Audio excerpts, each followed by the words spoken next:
우리에게 주신 하나님의 말씀은 창세기 20장 1절 2절 말씀 나눠보도록 하겠습니다. 창세기 20장 1절 2절 말씀 우리 한 목소리로 같이 봉독하겠습니다. 시작. 아브라함이 거기서 네게브 땅으로 옮겨가 가데스와 술 사이 그랄에 거류하며 그의 아내 사라를 자기 누이라 하였으므로 그랄 왕 아비멜렉이 사람을 보내어 사라를 데려갔더니. 아멘. 사랑하는 성도 여러분, 평안하십니까? 아멘. 창세기 무대에서 롯이 사라진 후에 아브라함의 헤브론 생활도 그리 순탄치는 못했던 모양입니다. 남쪽으로 이주하기 시작하는데요, 성경에서는 그 이유를 찾기 어렵죠.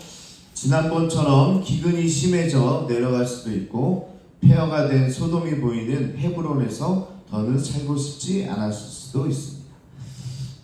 우리 소돔 땅이 다 불바다가 됐잖아요. 그러니까 이 헤브론에서 딱 보면 폐허가 된 그 장면을 보게 되니까 이건 아닌 것 같다, 내가 이사 가야 되겠다, 그렇게 생각했는지도 모르겠습니다. 그래서 뷰가 굉장히 중요하잖아요. 여러분, 아파트를 사든지 전세를 살든지 어쩌든지 뷰가 그 아파트의 가격을 좌우합니다. 그래서 한강 뷰가 있는 곳 있잖아요. 강남에 이제 아파트들 비싼 이유가 강남도 좋지만 또 한강이 다 보이니까 그 뷰가 그렇게 비싼 겁니다. 값을 올리는 거죠. 근데 어떤 아파트는 묘지가 보여요. 새로 집을 지어가지고 아파트에 딱 이사 왔는데 창문을 딱 열면 뭐가 보여요? 묘지, 공동묘지가 돼요. 그걸 묘지뷰라고 그러더라고요. 그러니까 안에 아무리 잘해놓고 고급진 걸로 다 전화도 묘지뷰가 있으면 어떻게 돼요? 가격이 떨어지게 되겠죠.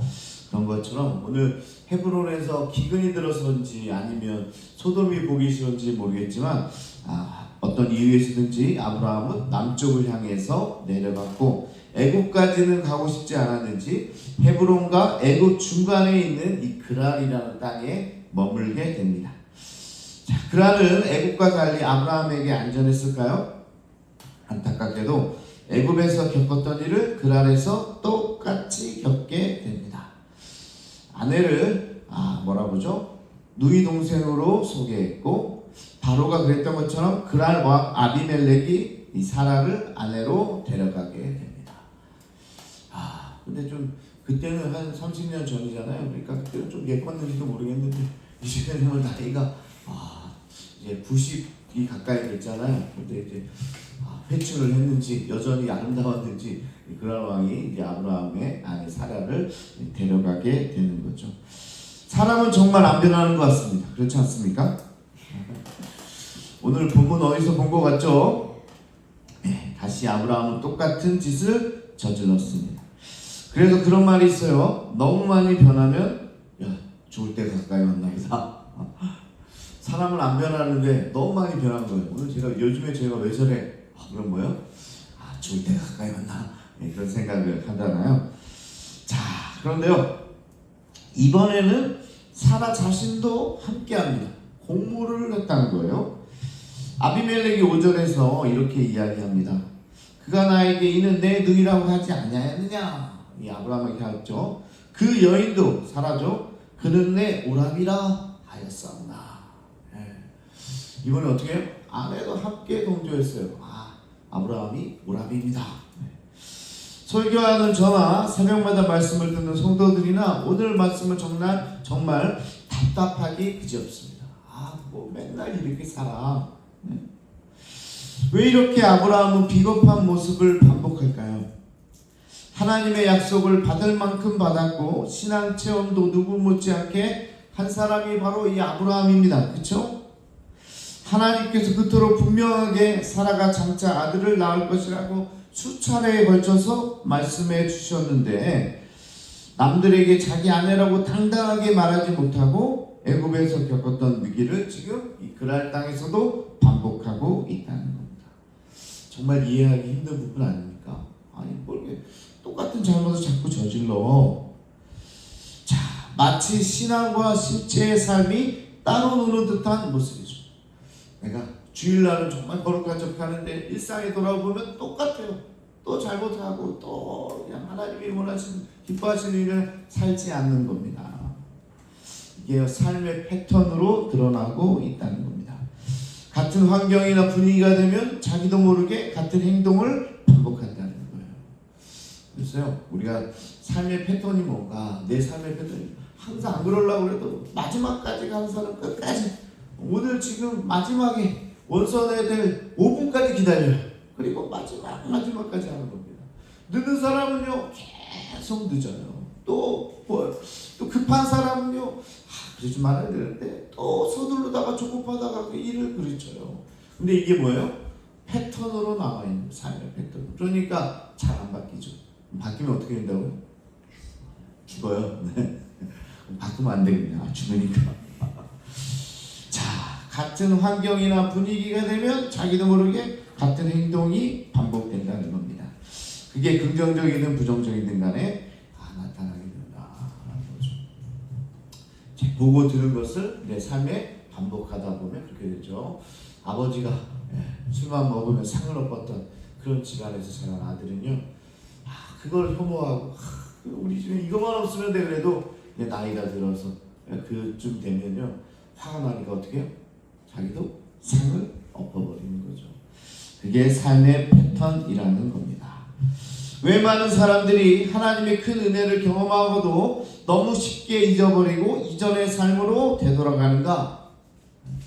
왜 우리는 은혜를 받았다고 하는데 다음날만 되면 또 예전으로 돌아가는가? 우리가 부흥회나 수련회를 통해서 아무리 좋은 것을 발견하고 경험하고 그로 인해서 감격한다 해도 일상의 삶에서 여전히 우리가 보는 것과 듣는 것을 바꾸지 않는 한 우리는 다시 원래의 모습으로 되돌아갈 수밖에 없다는 겁니다. 특별한 이벤트로 변하는 게 아니라 평상시에 내가 보고 듣고 생각하는 거, 이게 변하지 않으면요 우리의 삶이 변하지 않는다는 거예요. 관성의 법칙입니다. 여러분 관성의 법칙 아시잖아요. 움직이려고 하는 그 관성이 있기 때문에 어떤 상황에서도 움직이려고 하는 거죠. 그만큼 그럼 뭐가 중요해요? 일상이 중요하다는 겁니다. 특별한 이벤트로는 삶이 바뀌지 않는다는 거예요.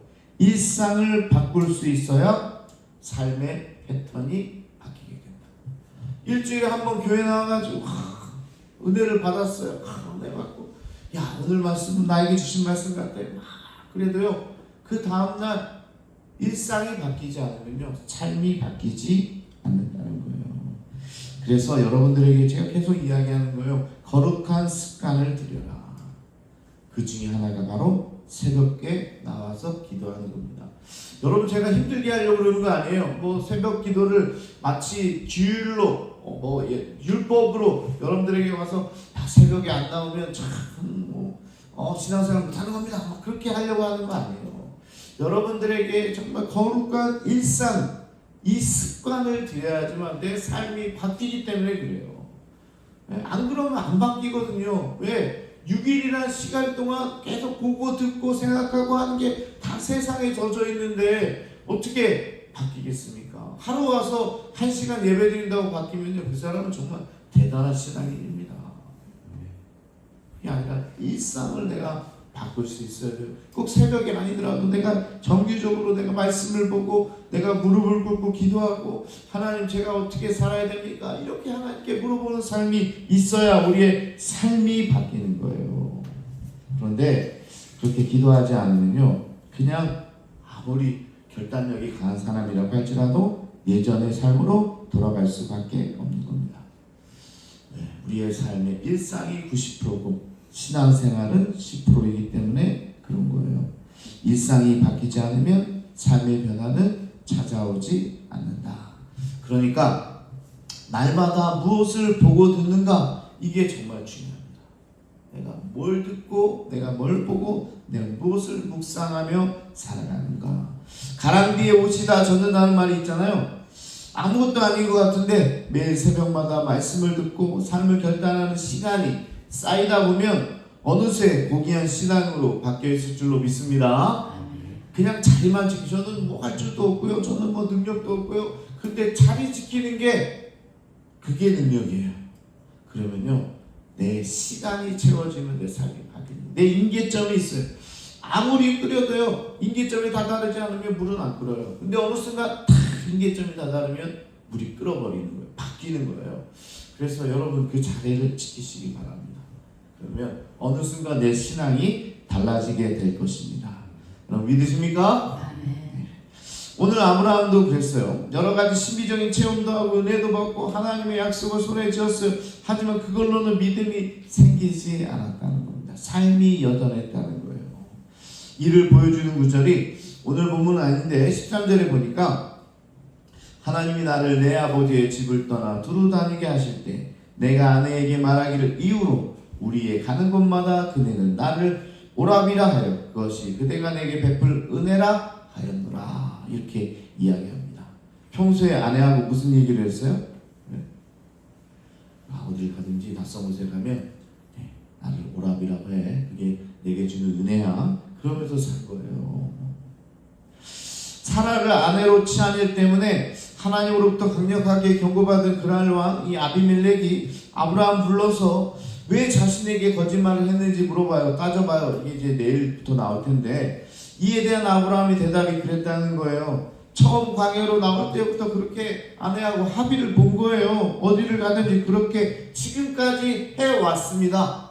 아마 우리가 성경을 보니까 애국과 그랄만 보니까 이 사람이 왜 하필 여기서 아내를 왜 누이라고 했냐 이렇게 생각을 하는데 사실 성경에 안 나와서 그렇지 이 아브라함이 하는 얘기가 오늘 뭐예요? 낯선 곳에 갈 때마다 이 사람 목축 하니까 맨날 돌아다니잖아요. 정착민이 아니라 이주하는 사람인데 가는 곳마다 그랬다는 거예요. 이해되죠? 이때만 그런 게 아니라 문제가 된 곳이 두 곳이에요. 어디예요? 애국과 그랄 땅이에요. 근데 사실은 돌아다니면서 아내라고 하지 않고 누이라 하니까 아브라함에게 더 안전하게 하고 더 좋게 하고 더 했던 것이 그 사람의 일상이었어요. 아내로 하니까 더 괜찮네. 아유 더 우리를 잘해주네. 그러면서 어떻게 해주는 거예요. 그게 일상이니까 이 아브라함의 삶이 바뀌지 않았다는 거예요. 오히려 애국과 그랄 땅만 제외하면 큰 문제가 없었다는 거예요. 가정의 안전을 위해서 꽤 괜찮은 방법이 이 방법이었다는 겁니다. 그게 일상이었다는 거예요. 변하지 않는 거죠. 생각이 나네요. 제가 누나가 4명이나 있잖아요. 그죠? 그러니까 뭐 여러 군데서 사랑을 받지만 집에서 사랑을 받지만 군에 가니까 그렇게 사랑을 받아요. 너 가족 관계 없다니까. 저희 누나가 4명이나 있습니다. 선임병들이 화들짝 놀라요. 그래? 야 오늘부터는 너를 정말 잘해줄게. 누나 있다는 게 엄청 좋아요. 제가 아내가 넷입니다 이랬으면 그냥 맞았을 텐데 누나가 넷이라니까 누나를 제가 뭐 소개시켜주지도 않았는데 그냥 선임병들이 그래 누나들 이쁘지? 그러니까 예 이뻐요. 그랬더니 그냥 얼마나 잘해주는지 몰라요. 그냥 잘해줘요. 누나가 이렇게 좋더라고. 이게 이 아브라함 상황과 맞는지 안 맞는지 모르겠지만 모르겠어요. 아브라함에게도 아내라고 하는 것보다 누이라고 하는 게 뭐가 나니까 그냥 이때만 그냥 자기 안전을 위해서 한 게 아니라 뭔가 얻어지는 게 있었나 봐요. 그러니까 그냥 누이라고 하는 거예요. 그리고 지금까지 그렇게 살면서 별 문제가 없었던 거예요. 그렇게 일상을 살아왔던 거예요. 그러니까 너무 좋은 거죠. 그리고요 그냥 어디 가서 결혼을 했는데 애가 없으면 자꾸 물어봐요. 저도 한 13년 만에 애를 낳으니까 귀찮게 하잖아요. 자꾸 물어봐. 왜 애가 없습니까? 내가 그걸 어떻게 하냐고요. 내가 의사도 아니고 뭐도 아니고 왜 없는지 어떻게 하고요. 어쩌다가 그렇게 됐어. 귀찮잖아요. 근데 이제 제가 이제 아내하고 저 다니면 그 아내하고 저하고 그렇게 닮았다고 그래요. 그러니까 오누이라고 그래요. 자꾸 사람들이. 근데 저희 처남하고 아내하고 그렇게 안 닮았어요. 서로 진짜 안 닮았어요. 그래서 셋이 밥 먹으러 가면 이제 웨이터가 다 이제 안내를 해주는데 여기는 부부시죠? 그리고 어떻게 해요? 저희 처남하고 아내하고 한 이렇게 짝을 해주고 저기 오누이시죠? 오빠시죠? 그러면서 이렇게 어떨 때 동생이시죠? 그러기도 하고 우리 아내가 없으니까 어떻게 얘기해도 되겠네. 근데 그렇게 하는 거예요. 그러면 제가요 남편이고요 저기 분이 오빠세요. 그렇게 얘기하면 막 얘기가 길어지잖아요. 그럼 웨이터가 오늘도 그러나 보다 다 마스크 예 그래요. 예, 알겠습니다. 거기 앉을게요. 이제 그럴 때도 있는 거죠. 예. 자, 제가 뭔 얘기 하려고 여기까지 왔습니까? 그러니까 그게 편한 거예요. 그냥 귀찮은 거죠. 뭐예요? 자꾸 설명해 주기도 귀찮고. 아브라함도 그렇잖아요. 지금 오랫동안 사는데 애가 없는데 부부라고 생각 안 하는 거예요. 예. 오늘입니다. 그러면 아브라함 부부예요. 그러면 물어볼 거 아니에요. 어쩌다 그렇게 됐습니까? 무슨 저주를 받아가지고 아직도 애가 없습니까? 오래 저는 태어나고 귀찮을지도 모르겠다. 그래서 오늘이라고 하면 그래요. 그러면 그렇게도 해주고 저렇게도 잘 안내도 해주고 그게 삶에서 편했는지도 모르겠습니다. 자, 어떤 이유가 있었는지 모르겠지만 지금까지 한 얘기들은 제가 그냥 상상력을 발휘해서 한 얘기니까 어디 가서 또 그러시면 안 됩니다. 오늘이라고 하면 귀찮으니까 그것보다 안전에 문제가 있었겠죠. 성경에서 안전. 네, 아내라고 하면 뭔가 또 아내가 되게 이뻤다고 하잖아요. 지금 90세 아내가 얼마나 이쁘면 이쁜지 모르겠지만 회춘을 했다고 그러죠. 근데 또 그럴 수도 있어요. 왜냐면 임신을 못하고 폐경기가 왔는데 다시 하나님께서 약속해 주셔서 다시 임신 가능한 여인이 됐다는 거예요. 그러면 뭔가 회복이 됐을 수도 있습니다. 네, 예뻐졌을 수 있어요. 그러니까 이 아내를 데려가고 나를 어떻게 할 것 같다는 생각이 들었는지도 모르겠어요. 네, 오늘 상상의 날개를 많이 핍니다. 여러분 이해를 돕기 위해서 그런 거예요. 그러니까 또 겁이 나니까 안전에 문제가 생기니까 이번에도 아내라고 소개했다는 거죠. 아브라함과 사라는 그냥 관습적으로 누이라고 했던 것 같아요. 그리고 애굽을 빼고는 그렇게 문제된 적도 없었죠. 그러다 보니까 여기에 뭐가 생겼다? 관성이라는 게 생긴 겁니다. 관성이라는 이게 무서운 거예요. 여러분 생각에도 관성이 있습니다. 내가 생각하는 것도요 관성이 있어요. 그냥 하던 대로 하고 생각한 대로 생각합니다. 그런 생각이 안 바뀌면요 삶이 안 바뀌어요. 그러니까 왜 와서 말씀을 들어야 돼요? 왜 와서 기도해야 돼요? 왜 바뀌어야 되냐면 생각부터 바뀌어야 되는 거예요. 그래야지 생각이 바뀌어야지 삶이 바뀌기 때문에 그래서 들어야 되고 기도해야 되는 겁니다. 자, 처음이 힘들지 한번 하게 되면 어떻게 해요? 그냥 그렇게 가는 거예요. 그게 쉬운 거예요. 그게 편한 거예요. 다음번에 그런 일이 있으면 스스럼없이 또 하게 되는 거예요. 그게 신앙의 반성이라는 겁니다. 그래서 이거를 깨기 위해서는 정말 노력이 필요한 겁니다. 일상에서 바뀌는 노력이 있어야 되는 거죠. 교회 옮기는 것도 그래요. 여러분 교회 옮기는 거요 엄청 힘든 일이에요. 처음에 교회를 옮긴다. 뭐 문제가 있어서 교회를 뭐 이사를 멀리 가서 교회 옮기는 거 말고요. 문제 다른 게 아니라 문제가 있어서 교회를 옮겨야 된다. 그러면요 모든 관계도 다 끊어지고 있잖아요. 처음 간 교회 얼마나 서먹서먹 가고 힘들어요. 그 관계를 쌓는 것도 너무 힘들잖아요. 근데 너무 힘든 일인데 여러분 그거 아세요? 한 번만 옮겨보세요. 여기서 옮기라는 얘기 아닙니다. 한 번만 옮겨보면요 그 다음은 쉬워요. 그리고 그 다음은 더 쉬워요. 그래? 너 나한테 마음에 안 들게? 목사님이 이렇게 나한테? 나 또 옮기면 돼. 그게 관성이 됩니다. 그게 신앙을 힘들게 만들어버리는 거예요. 자, 별다른 생각 없이 한 자기의 행동과 동기에 대한 성찰과 반성 없이 그저 해온 대로만 계속 살아간다면 자신 혹은 사랑하는 주변 사람들에게 해를 끼칠 뿐만 아니라 신앙과는 전혀 맞지 않는 행동을 하게 될 것이다. 그게 나빠서 그런 게 아니라 신앙의 관성이 그렇다. 오늘 아브라함과 사라도 정말 나쁘게 하려고 그런 게 아니라 처음부터 그랬다는 거예요. 그냥 그렇게 산 거예요. 우리는 그렇게 하자. 그렇게 해보니까 좋네. 그랬는데 결국 잘못된 것을 반복하게 되고 똑같은 위험을 다시 겪게 되는. 한 번 잘못해서 그런 위험을 겪었으면 사람은 배워야 되는데 이 관성이라는 게 있어서 배우지 못하고 똑같은 삶을 살아가는 거예요. 그래서 여러분 혹시 보다가 어떤 사람 자기 지인이 잘못했는데 또 똑같은 잘못을 한다. 그러면 뭐예요? 관성이 있어서 그렇구나. 그걸 이기려면 그걸 깨려면 어떻게 돼요? 주일날 와서 예배 열심히 드리면 되죠. 그거는 안 되는 거예요. 어떤 시기든지 일상에서 내 생각을 바꿔야 돼요. 내 삶의 패턴을 바꿔야 돼요. 그래야 삶이 바뀐다니까요. 오늘 여러분 귀한 거 배웠습니다. 오늘 내 삶을 바꾸기 위해서 일상에서 뭔가 나의 삶을 바꿔라. 그리고 내 생각부터 바꿔라. 그래야 내 생각이 바꿔야 내 삶이 바뀐다. 지금까지 안 된다고 생각한 분들 계십니까? 바뀌시기 바랍니다. 나는 안 돼. 나는 고골당 여기는 벗어날 수가 없어. 왜 그래요? 생각을 바꾸시기를 바랍니다. 어떤 분은요, 비밀탕에 무서워가지고 고골을 나가본 적이 없고 한두 번 나가면 차 타고 어디까지 대전까지만 가봤대요. 왜 그렇게 살아요? 세상이 얼마나 넓은데? 나가보시기 바랍니다. 넓게 사시기 바랍니다. 그 생각을 바꾸세요. 나는 여기도 평생 살았어. 나 30년 넘게 여기 살았어. 그러면 생각을 바꿔요. 이제 좀 다른 데 가서 좀 사는 거예요. 다른 포부를 갖고 사는 거예요. 이 직장만 30년 안 했으면 다른 곳에, 요즘에 평생 직장 없습니다. 다른 곳에서 경험해보세요. 새로운 삶을 살아보세요. 비전을 가지고 하나님께 주신 그 비전 가지고 한번 나가보세요. 그러면 세상이 더 넓어질 겁니다. 우리 삶이 바뀔 거예요.